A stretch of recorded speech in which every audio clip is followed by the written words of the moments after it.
You're listening to Florida Matters. I'm Matthew Petty. Tampa Bay has a world-renowned art scene. Chances are you've caught an exhibition at the Dali Museum in St. Petersburg or taken in some of the dazzling, larger-than-life art at the Shine Mural Festival. But did you know Tampa is also the birthplace of death metal? Coming up, you're going to hear from WUSF reporters who've been spotlighting the arts and culture of Tampa Bay. Hear why metalheads right here in the place it all began are some of the nicest people you'll meet, even if the music's a bit aggressive. And why mural artists are happy to pour hours and hours into creating enormous, complex works of art, even when they know their art won't last forever. But first, if you feel like there's something missing from your morning routine, WUSF's Lily Belcher has a story about a cafe where you can watch kittens rough and tumble as you sip your cappuccino. Hey. When you walk into Sassy Cat Club Cafe in Brandon, you're greeted by over a dozen cats lounging on tables, sun-soaked cat trees, and couches. Other kittens bounce across the floor, play fighting and attacking toys. A customer sits on a couch playing with the kittens she's considering adopting. That's the goal of Nicole Duffy's cafe, to help cats find a permanent family. My hope is that you get a sense of peace and joy to come in and just relax with them. The cafe looks like a living room, with couches angled towards a TV, which plays videos of lizards running across the screen for cats to swat at. Duffy was a veterinary technician for 30 years before cashing in her retirement savings to open Sassy Cat, but she's always loved animals. After spending all day with her cafe cats, she goes home to two of her own, a black one named Ricky and a tabby named Suki, and her 3 dogs. Duffy opened the cafe in 2023 and immediately partnered with a Kitten Place Rescue. They're a fantastic organization, so wonderful to work with, so easy to work with. I love that they not only take such great care of their cats, but they also respect my medical background.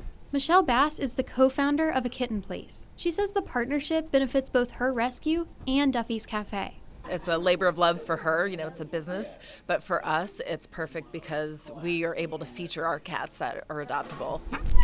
A Kitten Place is a volunteer-run nonprofit cat rescue that strives to fix the cat overpopulation issue and keep cats out of kill shelters. Prior to partnering with Sassy Cat, Bass says they struggled with adult adoptions. Those older cats would often get stuck in foster care. So many adults get overlooked, and so a cafe is a perfect way to feature them in kind of a natural setting for them rather than a cage at a shelter. Bass says getting cats adopted is especially important during kitten season, that baby cat boom which runs from early spring through late summer. Now we have this huge influx of kittens, and we are really, really feeling it. Like this kitty, playing with a noisy bird on a spring.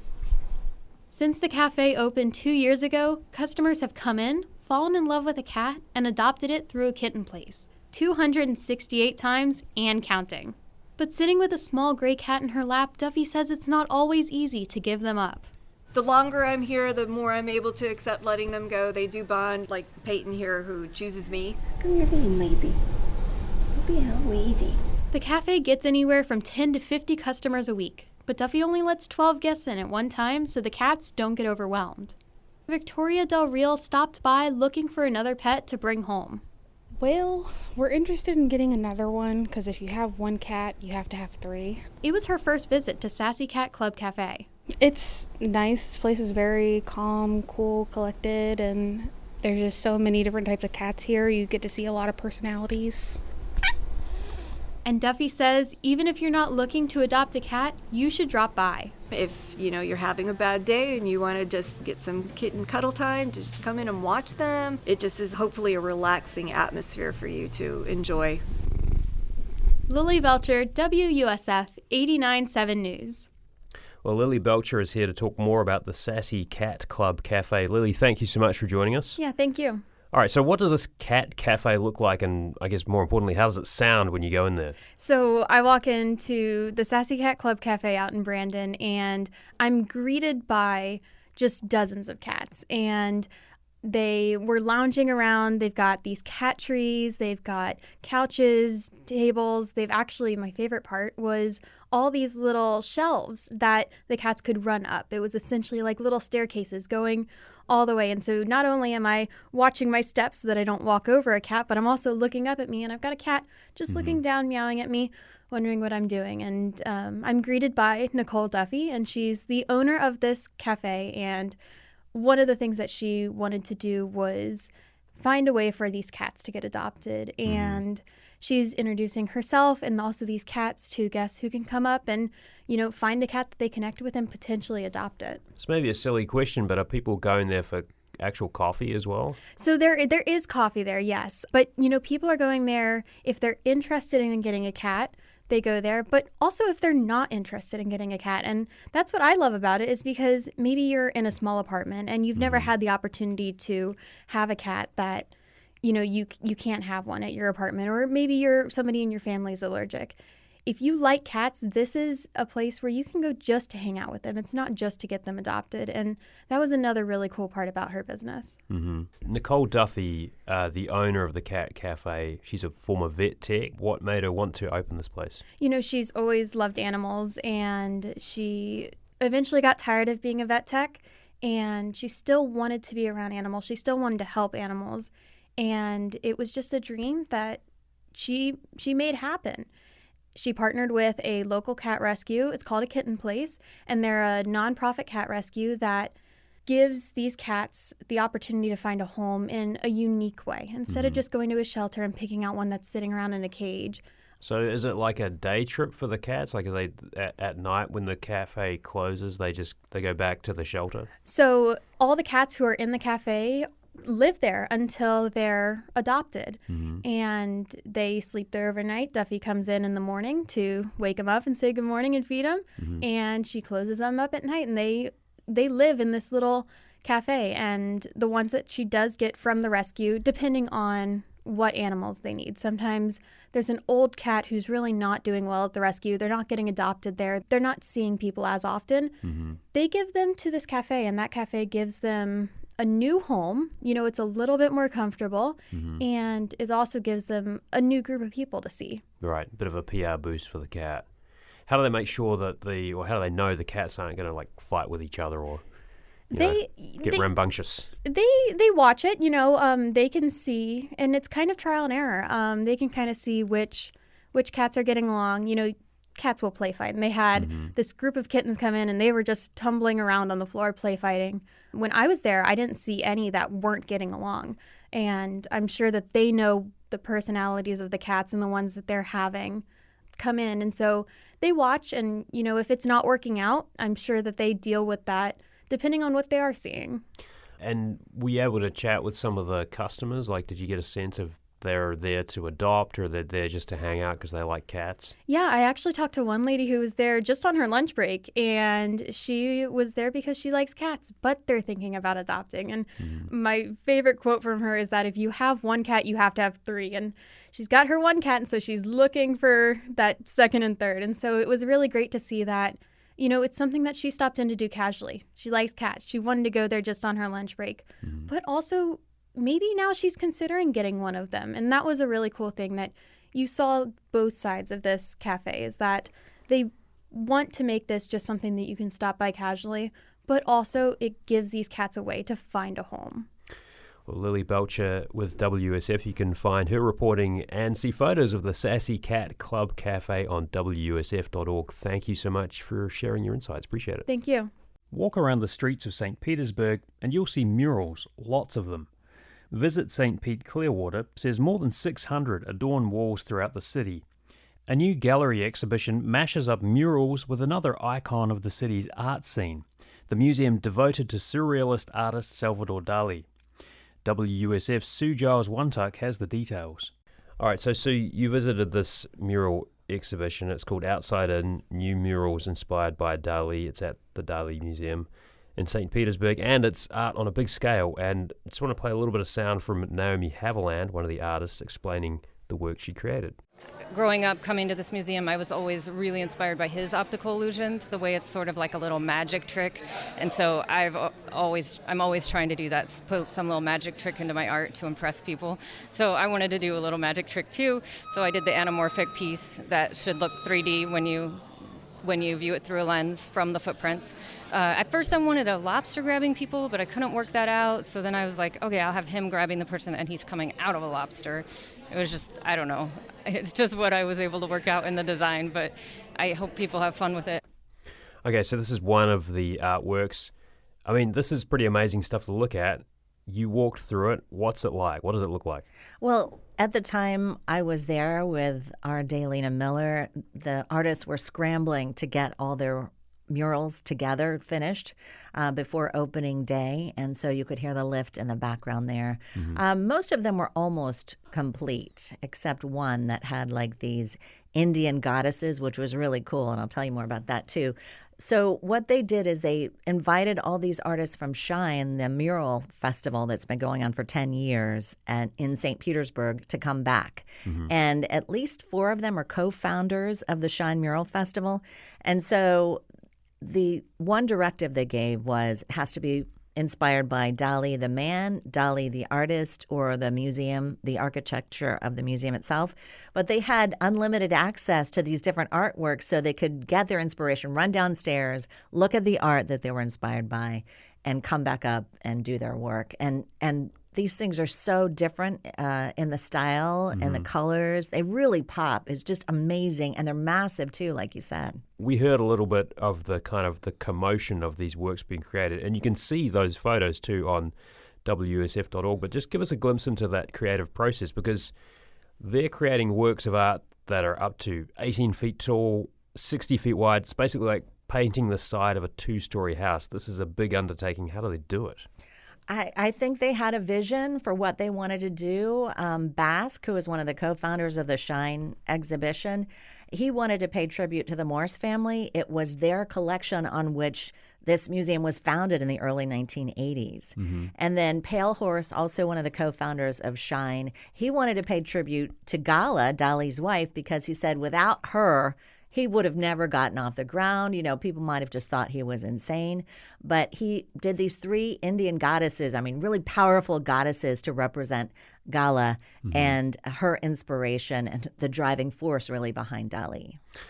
Aside from the few that you've talked about, were there any others that really caught your eye that people should be paying attention to when they go see this? I mean, you just have to walk around. There's an artist named YS, and their art is just really, that also pops, and their work is inspired by their experience as an Asian American and also as someone who is a trans artist. So that's all in there. It's a huge space, a lot to take in. Give yourself the time. And the nice thing is it's going to be around till late October. You did speak to Chad Mize, right? He's one of the creators of the Shine Mural Festival. Let's just hear a little bit from him. I think this exhibit is so different than what people have seen, you know. I've never seen a show like this here.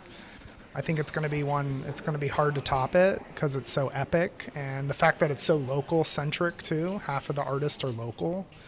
I think it's going to be great for the locals to come and view this. So tell me more about Chad. What did you learn from him? So Chad lives in St. Petersburg because of the Dali Museum. He grew up kind of around here, and then he went to Boston and some other places.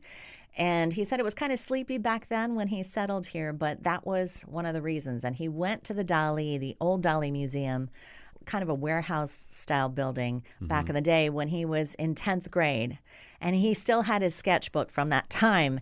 And his artwork is very whimsical. He said he bought the hallucinogenic Toreador T-shirt. He wore it all the time. And just he likes to have a color palette that makes people happy and reminds them of St. Pete Beach. And he had a corner space. So he had not just one wall, but it went around the corners too. And it was just... It's just an amazing work, and I think it's really going to make you smile when you see it. The Shine Festival, too, I mean, as you pointed out, that's been around for a while. So murals are kind of a pretty important part of the art scene in general. Yeah, I mean, you think about murals, and the essence of art or anything really is that it's not going to be here forever. And I asked Chad Mize about that because I thought, you know, it's kind of... You do this wonderful thing, and it's not always going to be there. Well, actually, let's take a listen. I think we've got some sound of that.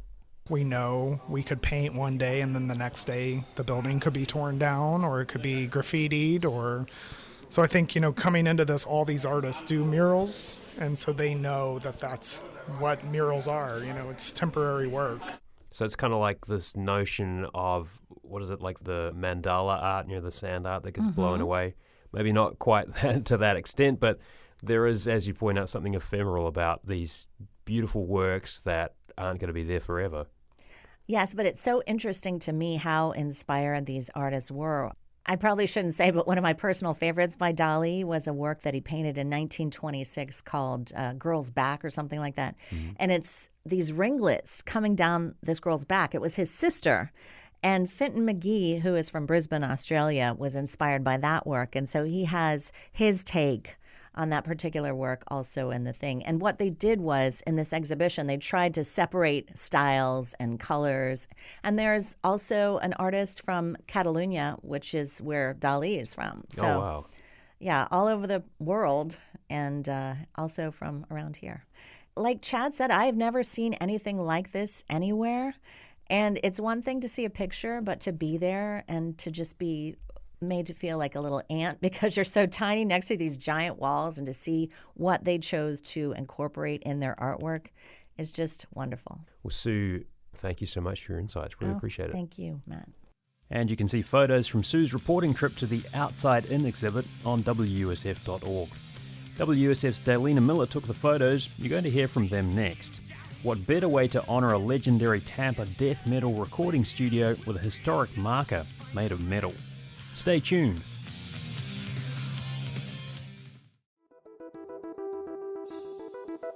You're listening to Florida Matters. I'm Matthew Petty. If you're a fan of death metal and you grew up in Tampa Bay in the 80s, you might recognise this.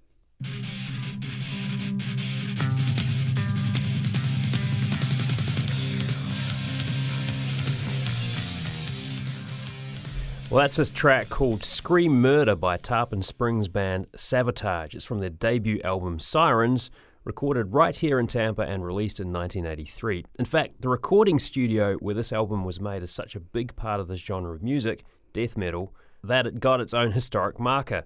Morris Sound Recording was honoured last month, and WSF's Dalina Miller covered the story. Dalina, thank you so much for being here. Thanks for having me. Okay, so first, for people who may not be that familiar with death metal, how would you describe it?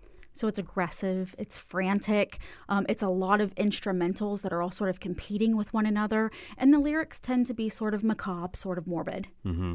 I think in one of the stories I was reading, they described it as all the instruments have to sound huge, right? So it's kind of a tricky thing to record. It is, and that's where Morris Sound came into the picture, because so few studios in the 80s, when heavy metal in general was sort of gaining popularity, so few of these studios were actually able to record and mix the music in a way that didn't make it sound muddy. Right. And so Morris Sound stepped up. They were really particular about the technicalities of recording and mixing this music, and as a result, bands from all over the world, and then, of course, many in our own backyard, flocked to Morris Sound to record their albums. Right, so it became a sort of mecca for these bands. Now, for the casual listener, there's a little more to metal than you might think, right? There's speed metal, thrash metal, glam metal, Viking metal, nu metal, and even death metal has its own like subgenres: gore grind, deathcore, death and roll. What's the one thing that kind of links them all together? Again, going back to that aggression, the franticness, I think a lot of these lyricists are sort of working out things. Mm-hmm. So I've talked to folks like I interviewed Don Tardy of Obituary a few years ago for a story on how death metal got its start in Tampa.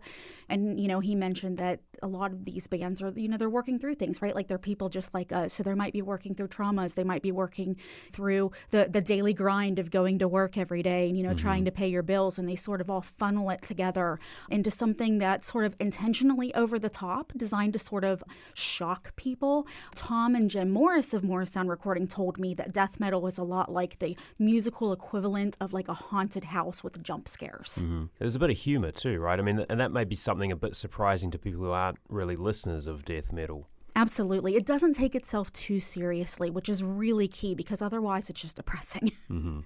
You captured some of the spirit of Tampa's death metal scene for a story you produced back in 2017. Let's just hear a little bit of that now.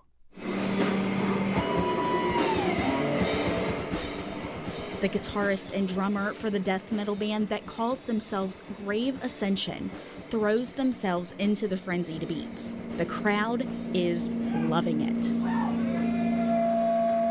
After the show, Shaw sums up why he and his bandmates do this night after night. Life's tough and sucks, so, play music that reflects that. What is it like going to a concert like this? Oh, it's nuts. Usually there's some sort of like mosh pit. So people, depending on the venue, some venues don't allow those because people can get hurt. But, people they're headbanging, they're throwing their hair around, beer's getting spilled, sweat's everywhere. It's very, very grungy and almost grimy, but it's so much fun. Why Tampa? Like, what is it that's special about this place that made this kind of music take root here, do you think? It's funny about that because I asked so many people that same question and I got so many different answers. And it's sort of the perfect storm of things. First, more sound recording. Having the capability of recording this kind of music when a lot of studios couldn't. So people flocking to Tampa for that. I had David Allison of the Tampa Bay Museum of Metal tell me that it's really hot and humid in Florida and can be really miserable in the summer months. So maybe they're channeling some of their anger into that. And it's just, you have a melting pot of people here as well. So many different folks coming from different parts of the country and different parts of the world, so many transplants and so many different genres of musical stylings that sort of inform their own bands. Now, you mentioned the Morris brothers, and as you point out in your reporting, and as we've been talking about, Morris Sound Recording was the brainchild of brothers Jim and Tom Morris. Now, you talked to Jim in that story we heard a little bit from earlier. Let's just take a quick listen. I think the original idea they had was, let's do something so crazy extreme that everybody hates it, and let's just see what happens. And sure enough, people didn't hate it. Okay, so Morris Sound Recording is now in Sulphur Springs, right? They've had to relocate, but it's just south of Busch Gardens. But the original studio is just a couple of miles from WUSF over in Temple Terrace. So this is a very important studio, right? Very important to this particular sound. How crucial were the Morris brothers in helping bring this whole genre of music up? I don't think it would have happened without them. I mean, they're credited for good reason for incubating death metal in Tampa. And at some point, I'm sure a studio somewhere would have come up with the ability to record things. And there are lots of studios out there now that are able to record more complicated music like this. But Morris Sound had such a reputation for that people want to come and record where Obituary recorded, Nasty Savage, Savatage. They want to be part of that history of the area and of, this global phenomenon. And death metal has sort of had a renaissance in the last 10 or 15 years. It sort of came into existence and got really popular in the early 80s. Then it sort of started falling out of popularity when grunge and other stylings came onto the scene. And then, like Don Tardy of Obituary told me, people are really getting into death metal again locally. What got you into it?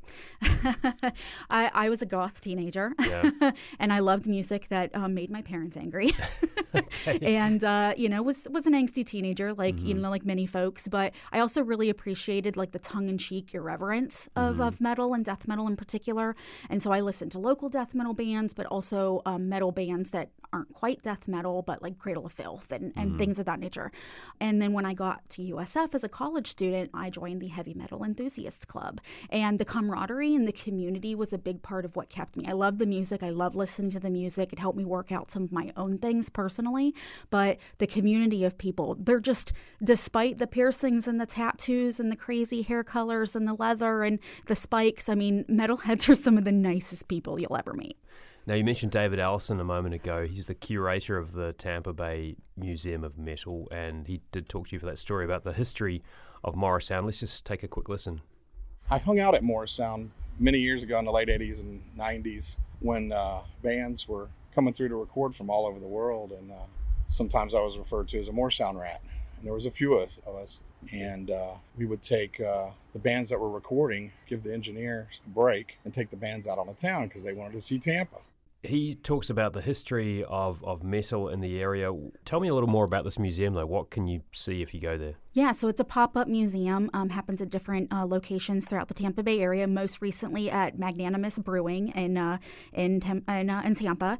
And he's got everything from guitars that some of these bands played on stage to stage-worn clothing and guitar picks and book excerpts and photographs behind the scenes, flyers, flyers, art. I mean, anything that you can imagine that was used to promote a show or that was at the show itself, they have pieces of. And he made so many connections because of him being a Morrisound rat, taking all these bands out on the town, that a lot of these folks came to him and said, hey, can we donate for your museum? Because he thinks it's a history worth preserving. And there have been heavy metal exhibits in other countries, at museums, standalone exhibits, things of that nature. And they really wanted to emulate that here, because if you Google death metal Tampa, like, you get so much information. Like, people know Tampa as the death metal capital. How did the historic marker come about? Like, how did they get that to happen? One of the folks on the Hillsborough County Historical Advisory, which is the group that determines what becomes a historical marker in the area, is a metalhead himself. Oh, yeah. And so, unfortunately, I was unable to interview him because he was out on vacation when I was reporting for the story. But he came to Morrisound and was like, have you guys ever thought of doing a historical marker? You know, because he knew the studio's history. And so they were like, yeah, you know what? Let's do it. And so they made it happen. Morrisound had to fundraise to pay for the marker. It's a massive marker, right? Yeah. It's like, it's a couple feet taller than me. It's metal. It's green. It's got like a really nice synopsis on it of Morrisound's place in history. And it's right in front of their old studio where they recorded a lot of those well-known albums. And that studio, that location, is now owned by Trans-Siberian Orchestra. Just given the kind of sense of irreverence that you get from some of these bands, would they get a kick out of the fact that they now have an official historic marker to signify this place? Absolutely. And some of the band members were at the private unveiling of the marker that morning. So they had like a public celebration at Magnanimous after the fact, but in the morning they had a private ceremony. They unveiled the marker, and there were members from, you know, Obituary and Nasty Savage and Sabotage and other bands that were invited to be there. And the social media is sort of a flood with the posts. You know, if you Google Morrisound on like Facebook, you come up with all kinds of pictures of the marker unveiling because so many people are excited that it's there now. If people want to get into metal in the Tampa Bay area, is it still a thriving scene? Like, where would you go experience it? Yeah, I mean, there are several venues, right, that have metal bands. You've got the Orpheum, you have the Brass Mug, several that I probably am not even aware of. So many venues host metal bands. And then the Tampa Bay Museum of Metal is a good place to start. They have a website, so they've got events up there. David Allison does interviews with local bands and, you know, with bands from other parts of the world. So that's a really nice place to get that information. And then I really hope that the USF Heavy Metal Enthusiast Club is still active. Well, we've been speaking with Daylina Miller. You can see their photos and hear their reporting on the history of death metal in Tampa over on WUSF.org. Daylina, thank you so much. Thank you so much for having me. That's our show for this week. Florida Matters executive producer is Grayson Doctor. Engineering support from Jackson Harp, Blake Bass, and Gio Garvin. Subscribe to Florida Matters wherever you get your podcasts. And we're on the WUSF YouTube channel. I'm Matthew Petty. Thanks for listening.